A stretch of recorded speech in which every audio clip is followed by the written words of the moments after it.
Welcome to J-Rod Concerts, the podcast live. And we are super excited to have old Sea Brigade here with us.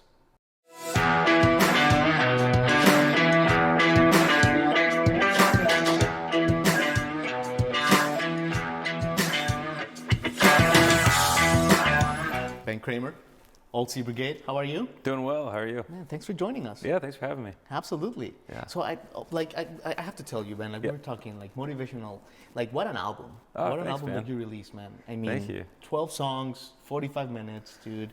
What a Yeah. journey of an album. Congratulations, first of all. Thank you. Yeah, I'm glad to finally have it out in the world. We spent a while working on it, and the pandemic obviously sort of derailed some of our plans with getting the record out. But it's nice to finally get it out and hopefully get to play some shows. Did you tinker with it in 2020?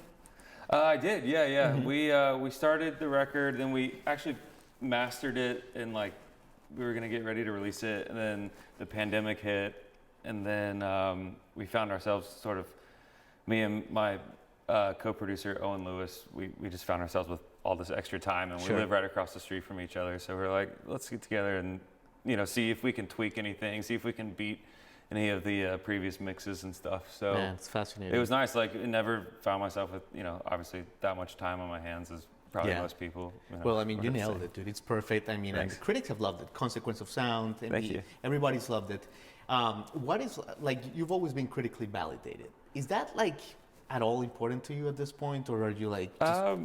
I mean, I let everyone just sort of form their own opinions on it. Once the record's out, it's out of my control. So, I hope people like it. I hope people understand it. But I also, like, if it's not for someone, I don't have any, like, negative feelings or anything towards them. I know, no, absolutely, Ben. Okay, so let me ask you about your early life, because it's pretty fascinating. You're from Atlanta. Yeah. You started playing piano when you were 4, right? Yeah. Okay, and then when did you start playing like bass and all that stuff? 11. Like around 11 or 12. My friends and I started a Green Day cover band, and we wanted to play their song "When I Come Around" at our like middle school talent show. So we spent like all year practicing that one song, and I ended up learning bass to play in the band. And from that band, we started another band, and we just went out and started playing shows, and things just sort of like kept going, and I never stopped. So it was Green Day that like really like blew your head out when you were I was really into skateboarding at the time too, and I wasn't very good, and I always got hurt skateboarding. So I figured I might have a better chance at a music career. Yeah, but you loved punk, all that good stuff. Yeah, definitely. I love that. The Misfits, the Ramones, all that stuff. Did you get into all that stuff? Yeah, all of it, man. That's awesome. Like I came from that world, and like playing in just like loud, like played in like some metal, like hardcore bands back in the day, and then just sort of stumbled on the singer-songwriter world a bit. I mean, I've always been a huge fan of, like Townes Van Zandt and like Blaze Foley, and just like traditional singer-songwriters, Bob Dylan, obviously, Springsteen. But I'd always like played in these punk bands, but on the side I'd written my own songs. And it wasn't until I guess it was like 2012 I like started going out and like playing a couple open mics and stuff. But I didn't really get going with releasing music under my name until I started Old Sea Brigade. Okay, interesting. What about the songwriting though? Like when did you start the songwriting? Because you had all these bands in high school. Yeah. Probably super popular. I started in high school, and and I really like cherish those memories of writing songs then, because there was no like industry. I didn't know like what the music industry was. I just wrote songs and would book a show, and I'd be super excited when I saw my band's name on the venue's website, and we would just get all of our friends to come to the shows, and that was everything I could have dreamed for. Sure. How did you guys get your name out there? Like CDs in stores? Yeah, just like go around school MySpace and like kind of thing? MySpace, pass out demos to like people in the hallway and stuff. And, unbelievable, man. So. It's great. It's great to see your journey, like how it starts. It's been fun. I mean, I learned a lot through all that trial and error. Of course. So. What do you think, by the way, of the music distribution, how it is now, Ben? I mean, it's like, obviously, Old Sea Brigade can release a song tonight at midnight, and someone in Japan can be listening to it.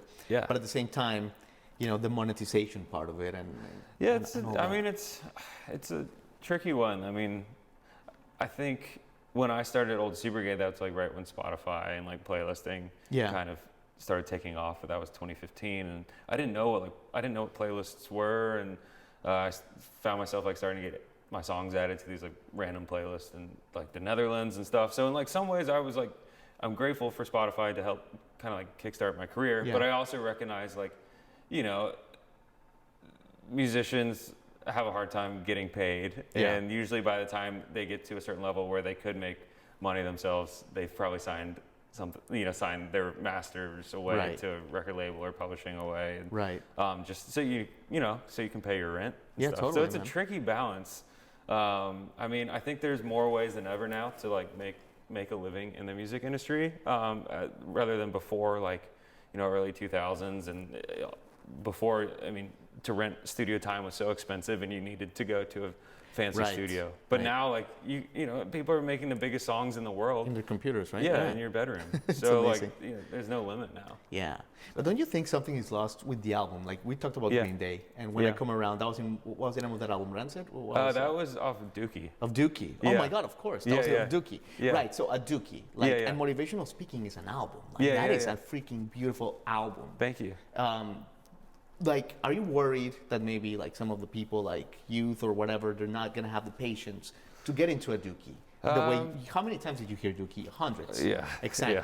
Yeah. I mean, and like there's so many records I look back on, and I mean, I remember like discovering like Tom Waits' like Mule Variations, and like I just remember like, this is such a weird record, like what's going on, but I was so drawn to it. Right. You know, and like so drawn to like certain songs that weren't necessarily the singles, because those songs kind of made the singles make more sense. Yes. You know, I like that. And now like everything is very focused on, I mean, someone told me there's like 20,000 songs being uploaded to Spotify every day. So like that's an insane number. Like, how do you make yourself stand out? I have no idea. I think just try to write the best song you can. Yeah. I'm certainly a fan of records, but I also like suffer from, you know, music ADD, because I go on Spotify and I want to listen to an artist, but then I'm like, oh wait, but I want to check out this other band too. And you know, I usually have to get roped in by like one of the singles, and then I'll deep dive on the record. I love that, man. So Ben, let me ask you about a chapter of your life that has not been spoken about a lot deeply, and it's the University of Miami, the Frost School of Music. Yeah. So I'm from Miami. You know, that's where I cut my teeth in Miami radio. Right. You know, I love my city, but I know its musical shortcomings as well. Yeah. How do you look back on your time in South Florida? How long were you there? I was there for a year.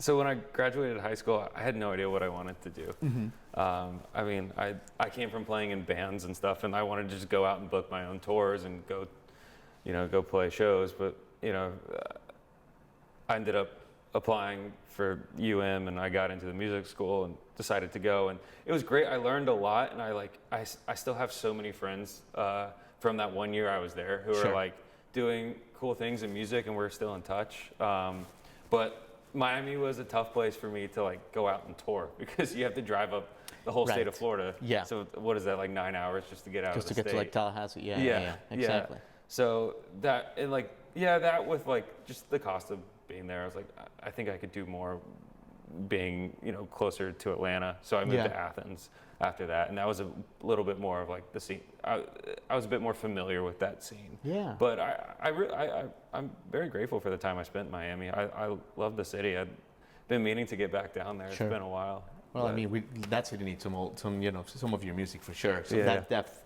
Let me ask you about when you toured with Kansas. Because that is such a great chapter. I mean, after Miami, you're in Athens, you start touring. Yeah. You know, you start going around the country, around the world, actually. Yeah. And you play 60 dates or 60-something dates. Yeah, right? And correct me if I'm wrong. Yeah, it was a lot. With classic rock giants, Kansas. So I was playing in a band. It was a rock band, and we ended up getting connected with Phil Ehart, who's the drummer for Kansas. And he ended up managing us. And Kansas, they're actually based out of Atlanta, or most of them are.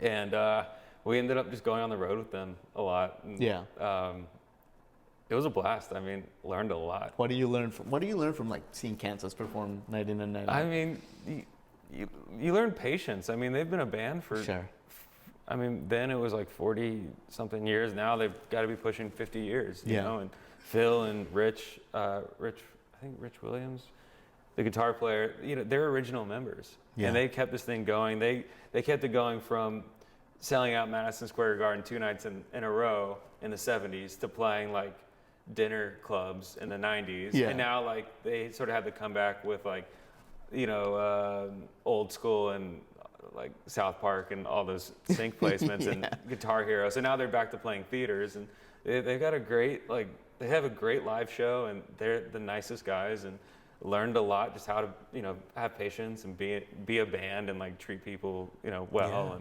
and so and just got to experience what it's like to play in big venues too. I love that. So it was fun. I love that, Ben. Yeah. All right, let me ask you about your songwriting. Yeah. Because when people listen to motivational speaking, they're gonna freak out about the lyrics. I mean, it's just like pristine, man, A+. What is your process like? And what I mean is, do you take that discipline where like maybe you'll tell your friends and family, like, all right, guys, I am in songwriting this week from 11 to 5, no distractions? Or are you more like when the muse strikes kind of thing? It's a little bit of both. I think I have to force myself to write songs because I can like tend to just slack off and be lazy at times. Sure. But also like I think you're not gonna. I'm a firm believer you're not gonna write a great song every day or every week. But you have to try at times. And like with motivational speaking, some of these songs were like half-written songs that I had over the years, and others like were songs I wrote in a room like with some of my friends who are my frequent collaborators, like my buddy Henry Brill, who's he's an amazing lyricist. So I would like go to him and like, I have this idea, I wrote this verse or this chorus, but I need help tying some of the lyrics together. And he would be a great person to just bounce ideas off of. And then there was like my friend Stephen Mullen, who plays live with me a lot, who's an amazing keyboard player, and like he's a magician with like synthesizers and all of that. So it's just nice to have like different perspectives on songs you're writing. And I feel like one of the great things about being in Nashville is I'm surrounded by so many amazing musicians who are also some of my best friends, and everyone has something different to offer that's special in their own way. So I came from the world like of playing in bands, and then my first record was just really like myself writing all the songs, and now with motivational speaking I was able to sort of branch out and collaborate with so many people. So it was fun. That is amazing about Nashville, man. And but like you toured with one of our good friends, Aaron Lee Tasjan. We did one show together in the middle of Sweden. Tell me about that. By the way, happy birthday, Aaron, when we're recording this. Oh, okay. So it's today's birthday. Nice. Tell me about that show. That was. I was on tour in Sweden. He was on a different tour in Sweden, and we just linked up. I opened for him at this. It was like the middle of February, I think, and it was this like random town south of Gothenburg, and we. I mean, I was like, no. I thought no one was going to be there. Then all of a sudden, like doors open, and like 200-300 people came in. That's so awesome. It was fun. That's awesome. Yeah, we had a good time. Do you miss touring Europe? Yeah, I do. Right? Yeah, it's great. It's really fun. How was last year for you, Ben? With COVID, with the pandemic? I mean, it was an adjustment because I was used to being on the road so much, and you just get used to being on the move. And I got very antsy at first. It was the longest I've stayed in one place in the past like 10 years. Sure. Because I've moved around so much in the past and got used to being on the road for like 6 months out of the year at times. Definitely. So it was an adjustment, but then I kind of got into a good routine and tried to make the best of it. I mean, and it was such a horrible year for, everybody, and I feel I'm very lucky, given all the circumstances, it wasn't too bad for me. On a personal level, like an individual level, what did you shed? Like if I ask Ben Cramer 2021 version to Ben Cramer 2019 version, how are you different today? Ooh, that's a good question.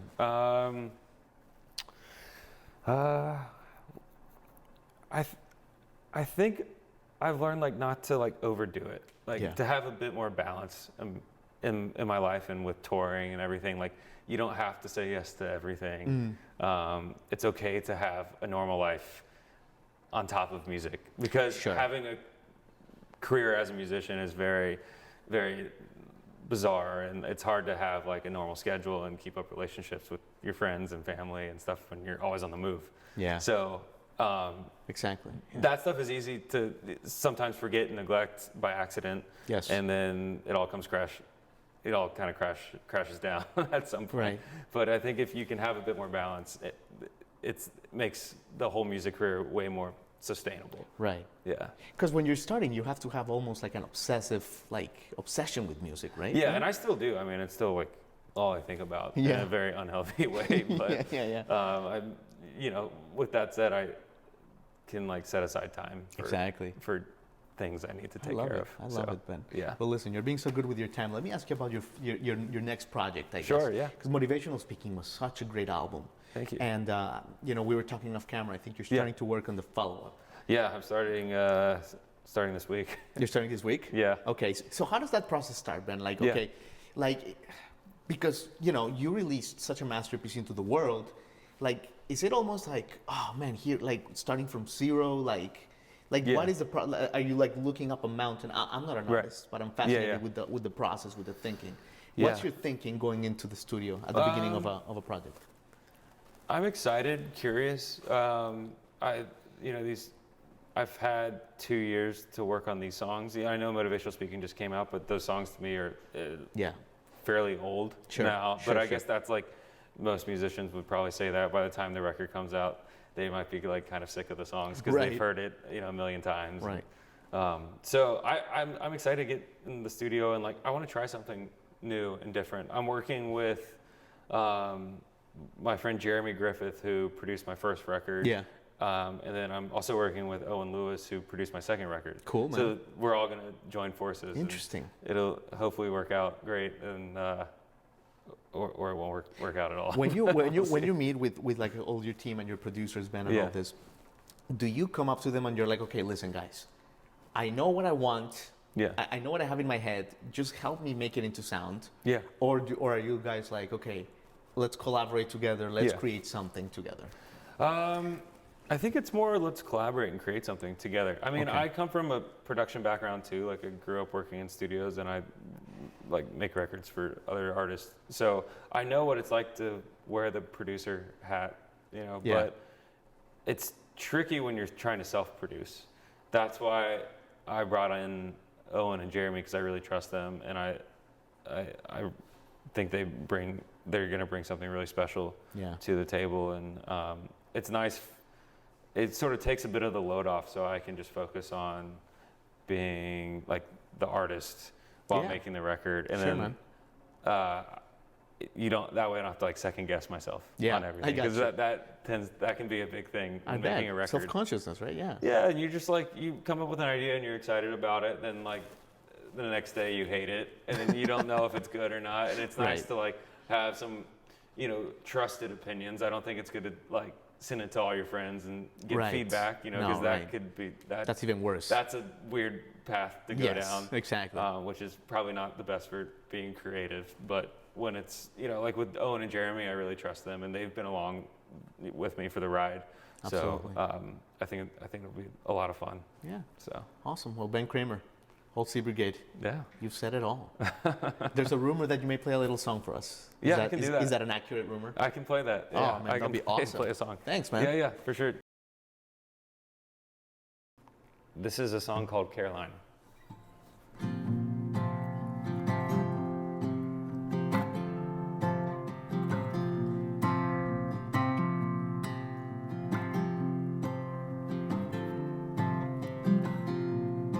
There you were, in my head, not a stranger. Yeah, you'd come to life, mind the whole, tangible, in a fever. Yeah, I dreamed we danced, there we were. There we weren't. There you were. There you weren't.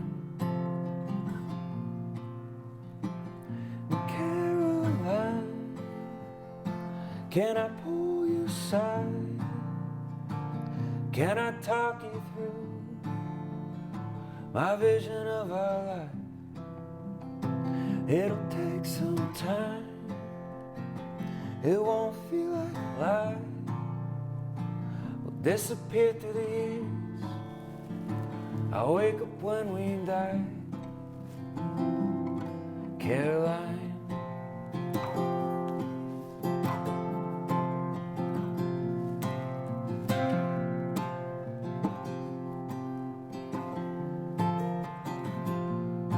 At the Rose Cafe, if we met and I asked your name, would you say Caroline? Would we vanish into the night? 40 years, they go by.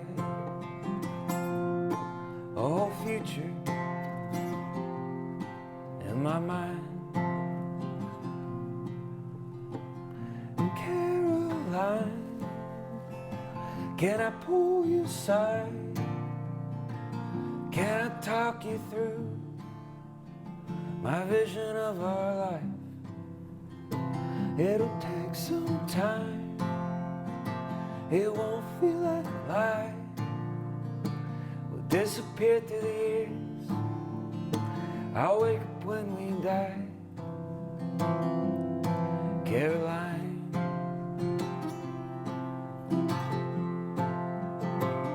Don't take it away.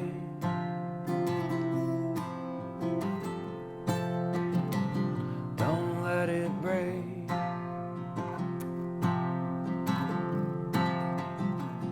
Did we even start?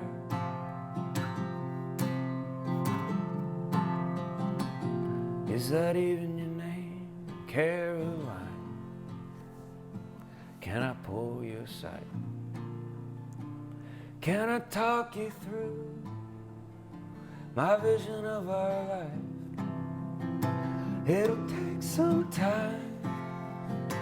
It won't feel like a lie. We'll disappear through the years. I'll wake up when we die.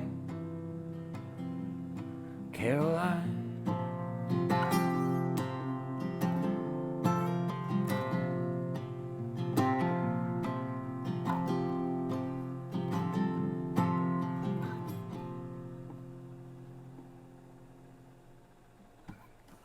Unbelievable.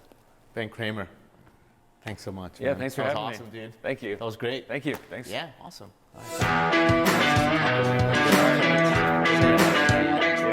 Okay, yeah. So you don't- Yeah, thanks.